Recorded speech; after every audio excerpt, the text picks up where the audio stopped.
another question that Dan Lanning and Tosh Lupoi find themselves asking is, who steps up at inside linebacker for Oregon? This was a group that wasn't necessarily super deep last year, but you did have Noah Sewell as the headliner of that group, the face of Oregon's inside linebackers, who will now be coached by Brian Michalowski, who comes over from Oregon State after Jake Long returned to Alabama. But Noah Sewell leaves, and that's going to be a pretty big departure for Oregon. But they've done a good job. The staff has done a good job of finding some pieces, adding some pieces to the mix that can keep this as a really strong group. Jeffrey Bassa is the key returner for Oregon from a season ago at inside linebacker. You'll remember he came to Oregon as a safety, but he's looking more comfortable after his second full season playing inside linebacker. And then you also have Keith Brown. Keith Brown was playing some pretty good football last year. He looks like he's getting more comfortable. He's going to be more reliable the more football he plays. He was looking like a stud in that Holiday Bowl. That was kind of a little bit of a shootout between Oregon and North Carolina back in December. But Keith Brown looks like he's finding his way into up the depth chart a little bit more.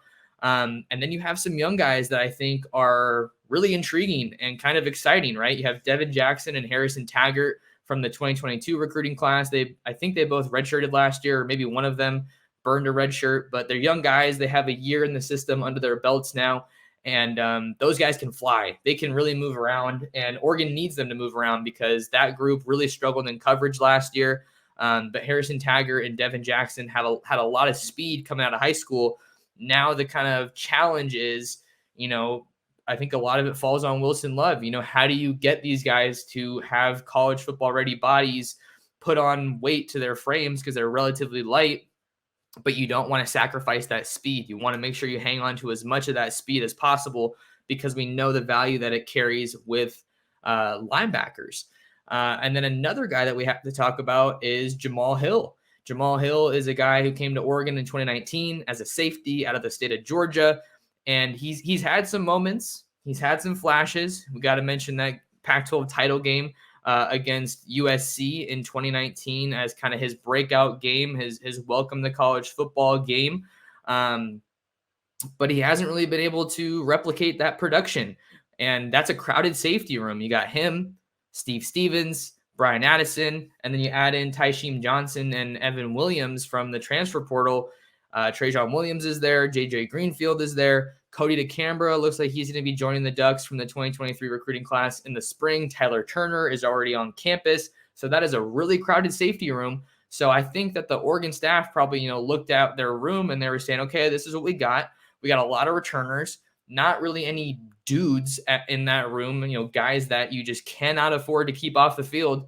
Why not experiment with Jamal Hill at linebacker? And that's kind of what Dan Lanning confirmed a little bit, saying that Jamal Hill is they're tinkering with him at linebacker a little bit here in spring football. And he's a guy who's a bigger safety. I want to say 6 foot plus and, kind of 210, 215. So maybe they're able to add some more weight there. And maybe he can help the Ducks cover some guys coming out of the backfield or cover some tight ends on Dan Lanning and Tosh Lupoi's defense here in 2023. So that's another, kind of development that we're going to have to keep a close eye on here in spring ball. And then how about the transfers? Got to talk about those transfers at inside linebacker. We're looking at Justin Jacobs from Iowa. He's already drawing some buzz as a top 2024 NFL draft prospect. He was banged up last year. He had a pretty solid career at Iowa, but I think there's a lot of excitement around him working with this star-studded defensive staff at Oregon. He's a physical guy, 6'4". I've seen 220. I've seen 240. I got to just see what those updated weight is looking like for Justin Jacobs, but he's a physical guy. He can cover, and he also has some additional upside as a pass rusher. So Justin Jacobs is another guy you got to be excited about. I think he probably projects as a plug-and-play starter for Oregon at inside linebacker. And there was a little bit of an under-the-radar addition at inside linebacker with former Arizona State linebacker Connor Soley.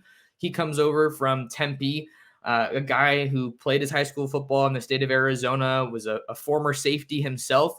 I think former safeties or former defensive backs that come down to play linebacker are always really, really intriguing because they're twitchy, they're fast, they're quick. But it's just kind of seeing how does their skill set still kind of line up with some other linebackers when they're not that big And, how do they do in the run game? How do they match up against tight ends?